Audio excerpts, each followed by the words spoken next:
The Narcissistic Truths No. 6. We see you as an object. You want to be someone to my kind of me. That will not happen. You are a something to us, not a someone. I do not relate to you. Why should I? I regard myself as superior, elevated, and special. The petty concerns which govern your life do not apply to me. I do not do accountability. Certainly, I have some understanding of what it means to be you. After all, I have listened to you tell me so many times about how you feel, and I have watched you and others like you so often. I do not feel it, however. I cannot put myself in your shoes. I do not want to, and even if I did, I am unable to do so because I neither have that emotional empathy or the even stronger emotional contagion that you experience. Yes, I can see the differences between you and her, him and them. I can see the contrasts in height, body shape. She has green eyes and you have blue eyes. He has no hair and he has dreadlocks. I recognize physical attractiveness. I see the different clothes that you wear, the variance in shoes worn, jewellery displayed, and such like. I notice all of that. But that does not make you more of a person to me.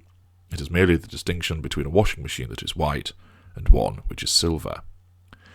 Take my television, which is placed at the far end of the main sitting room. It is a Samsung curved SUHD HDR.Smart TV 78-inch television that I primarily watch sport on. It provides me with a picture which is in pin-sharp crikey vision with a scintillating array of colours. The sound is impressive and it looks sleek and attractive. It delivers an astounding display, and therefore delivers what I require of it. Take you as my primary source. I can see that you stand 5'9" in height. You are slender, with pale skin and long brown hair to the small of your back, which becomes slightly wavy towards the end. Your face is oval. Your eyes are green. You look sleek and attractive. You are an outstanding display of physical attractiveness. I know all about this, but your primary purpose is to provide me with fuel. And you do so impressively. You therefore deliver that which I require of you. You are no different to my television. You are there to provide a function. You are to deliver in accordance with the prime aims, which are the provision of fuel, character traits, and residual benefits. If you do, and you do so in a fulsome manner, you are a high-functioning appliance. If you do not, you are a malfunctioning one. You and the television are there to do things for me, because I am entitled to that. I press your buttons by seducing you, or later provoking you, and you must churn out fuel for me. You, at the time of the golden period, are my favourite appliance. I have many appliances, other objects which spew out fuel in varying quantities and differing potencies. I have connected all of these appliances to me because, again, my objectification of you is also linked to the need to exert control. If I want to eat some toast, I place 2 slices of bread in my Alessi toaster and press the lever down, adjust the relevant control to govern the degree of toasting required, and a minute or two later, I have 2 perfectly toasted slices. It works each and every time. I control it. It does what I want. It does not refuse to toast my bread. It does not only toast one side. It does not fire the bread back at me, or instead produce a different outcome altogether by presenting me with a leg of lamb. I expect you to be equally compliant and effective. I do not understand why you should not be. You are there to do what I want. I am entitled to receive the prime aims, and since I installed you as my primary source, you should be delivering them repeatedly, consistently, and without interruption. I am not interested in the vagaries of your life which impacts upon your ability to perform because of my sense of entitlement, my notion of superiority, and of course my incessant needs and demands. Objects are far easier to control. They are installed, powered, and they function. If they stop functioning, then they are thrown away and they are replaced. Accordingly, when you stop delivering in accordance with the prime aims, you suffer the same fate. I do not have time to repair you. You are put to one side and a better, shinier, more effective model takes your place. How did I ever manage without it? Why did I put up with you as a faltering appliance for so long? You may look at your replacement and wonder why on earth that appliance has been chosen over you. It might be because you gave everything you could to us. It might be because you can see that you are more capable, more interesting, more intelligent, and better looking than your replacement. Perhaps you are. Perhaps those distinguishing features are there. But you were not delivering in accordance with the prime aims, and your replacement is doing so, which means that they are infinitely superior to you. You are dispensable. Ally the fact that we see you and others as objects with our necessity for performance, our lack of remorse and conscience, and you can understand, or maybe begin to understand, why we find it so easy to disengage with you, and place you on the scrap heap, and choose another appliance with such ease. If you end a relationship, you may be concerned to ensure that the other person is not too devastated, that they are doing okay, because even though you may not want to be in a formal relationship longer, you largely still care about the well-being of another human being. To us, that is pointless. Why use your energy dealing with something that is ineffective?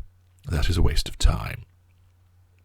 Your objectification makes it far easier for us to function. By regarding you as just another object which is there to perform for us, that is to be controlled by us, and can be readily replaced when we deem it necessary, we achieve our aims far more readily. Performance and control are key, and this is what objects do. Whether it is an ornament which looks beautiful and we can place where we want, to a motor vehicle which delivers us from A to B, or a dishwasher which provides us with clean and streak-free shining glasses, we control them all and they perform. This objectification extends into how we regard different objects. For example, when you are seduced and embedded as the intimate partner primary source, you are our most prized possession. You are the one which will give us the necessary positive fuel each and every day, in large amounts and with considerable potency.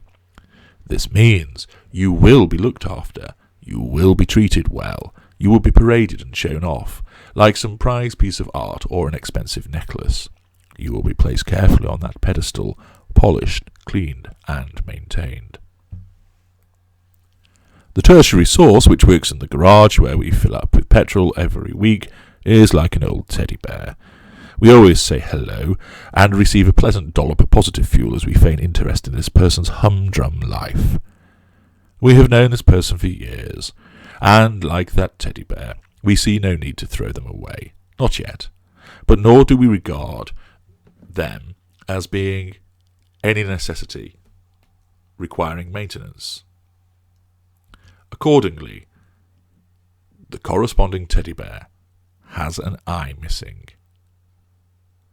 Some stuffing is spilling from inside, and the fur has faded in colour. In the same way that one is careful with a delicate and expensive mirror, we will treat our appliances in the same way. Some can be kicked to one side, scuffed and stained like a pair of old trainers. Others are handled with care, until we decide otherwise. Our appliances in our fuel network are regarded and handled in different ways. The trophy appliances, the primary source in the golden period, or the long-standing inner circle successful friends who are non-intimate secondary sources, are displayed and shown off regularly. The much maligned familial non-intimate secondary source, a scapegoated sibling or child, is the hideous jumper that is only ever worn when it really has to be done, and is otherwise derided and ridiculed. Our lieutenants are our tools, the devices which we depend on to do our bidding, as they are deployed to achieve our aims. Our objectification of you is necessary for the purposes of maintaining control and achieving the prime aims. This objectification is achieved because of our lack of empathy. I no sooner can relate to how an iMac feels as to how you feel. I have no concern about whether my Mont Blanc pen feels. It is therefore to perform. I have a vested interest in you feeling for the purpose of providing fuel, but I am not concerned as to how you feel, because I cannot empathise with you. This objectification manifests not just in how we parade you as a trophy, devalue you without any concern for the impact on you, and then how we disengage and replace you, but also in the way we interact with you. The use of pet names is a way of dehumanizing you. We refer to you as her, she, he, and him, rather than your actual name, stripping you of identity. We reject the legitimacy of your needs and desires by placing ours first. A fridge freezer has no aspirations, no life plan or goals, and we reject their applicability to you as well. This objectification appears in how we interact with you, especially during devaluation, as we say to you, just do it, do what I want, get on with it, stop disobeying me. You will do it, or else. There is no asking, no politeness, no consideration given. We do not ask the washing machine if it wouldn't mind washing our clothes, so why would we ask you if you wouldn't mind doing something for us? You and everybody else, from our parents to our friends to our colleagues to our children, are all objects which are expected to do our bidding. Perform, and we will keep you. Fail, and you are replaced. Now, why is there a flashing light on your forehead?